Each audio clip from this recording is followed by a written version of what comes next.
CCTV. Check all the barangay outposts, okay? Tanungin yung mga guards. May susi ko. I'll roam around the village. Baka makakita ko pa siya.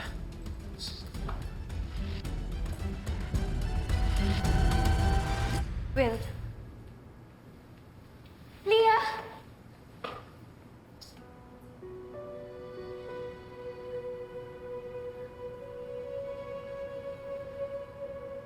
Don't you ever do that again, okay? Naintindihan mo? You scared us. Bakit ka ba umalis? Saan ka ba pumunta? Gusto ko lang naman po makita si Nainay eh. Nakita ko siya malapit sa park. Siyempre, nung nakita ko, nilapitan ko na agad kasi baka mawala pa o makidnap. Buti na lang talaga dumaan ako. Right place, right time.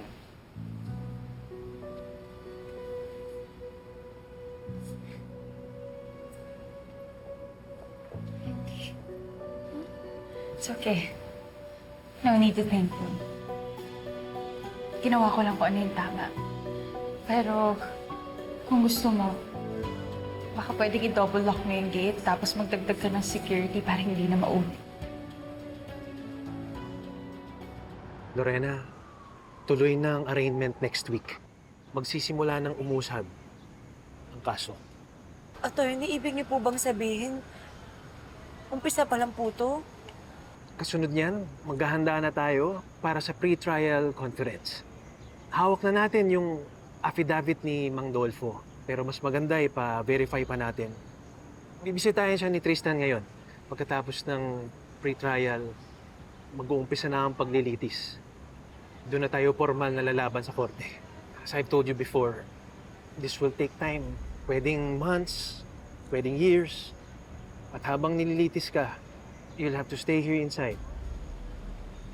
Hindi ko po alam, attorney, kung hanggang kailan ko po kakayanin to. Attorney, miss na miss ko na po yung anak ko. Kailangan ko na po makita si Mia.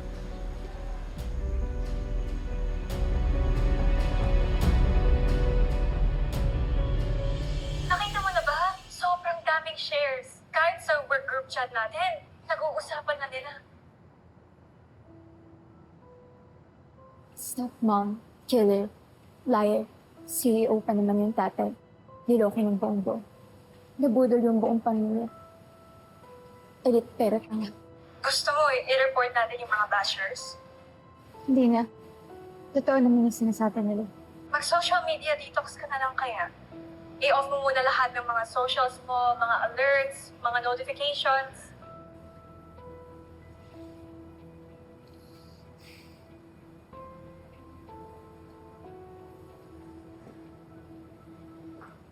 Amber, half day tayo ngayon ah.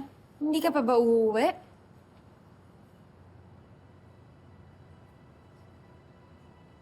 Work ba yan or doom scroll session?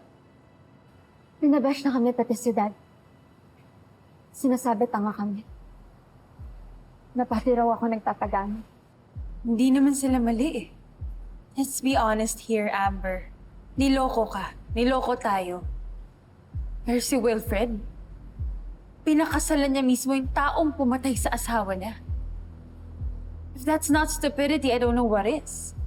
Hindi mo kasalanan, Amber. Okay? Pero wag mo rin sasabihin na wala kang responsibilidad. You let her in. You defended her. Tapos ngayon tignan mo. Pinapahiya niya tayong lahat. Pati si Ria na apektuhan sa ginawa niya. Exactly. She used all of you. Ginamit niya ang love, ang trust, ang pagkukulang ni Wilfred. And ikaw, tignan mo. Ikaw ang binabatikos ng publiko ngayon. Hindi ba dapat siya yung managot? Hindi mo na mababawi ang lahat, Amber. Pero pwede mong itama. We just have to make sure na mananagot siya sa batas at hindi na siya makakaligtas this time. I'll go ahead.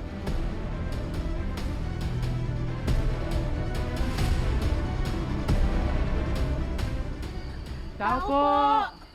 Tao po! Manang Pilar, siya lang ho yung eyewitness natin. Siya lang ho yung makakapaglinis ng pangalan ni ate. Ay, Manong, pwede po magtanong? Ano po yan? Nakita niyo po yung may-ari nitong bahay, si Mang Dolpo. Nung isang araw umalis. Madaling araw, kasama nung anak niya. Parang nagmamadali. Sige po, marami pong salamat. Sige nga. Ano yan? Kung kailangan pa naman natin siya. Ano na to?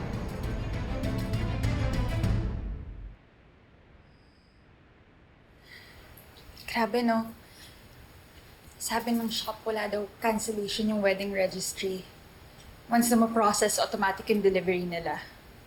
So kahit hindi tuloy yung kasal, tuloy-tuloy pa rin yung pagdating ng regalo. Wala naman tayong choice kung hindi tanggapin.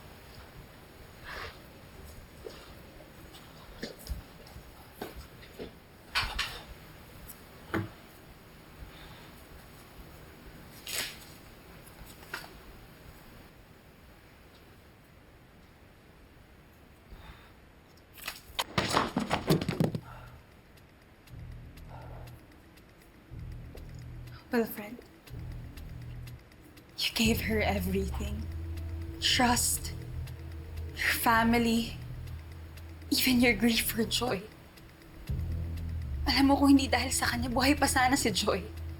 Maayos sana kayo ni Amber, wala sanang ganitong gulo. Wilfred, she didn't just lie to you.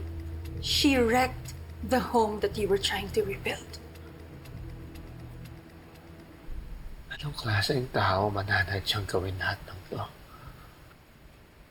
Taong sanay sa panluloko, sa pagsira, sa paggamit ng awa para makalusot. But we're still here. I'm still here. Not because you need saving, but because you deserve someone real.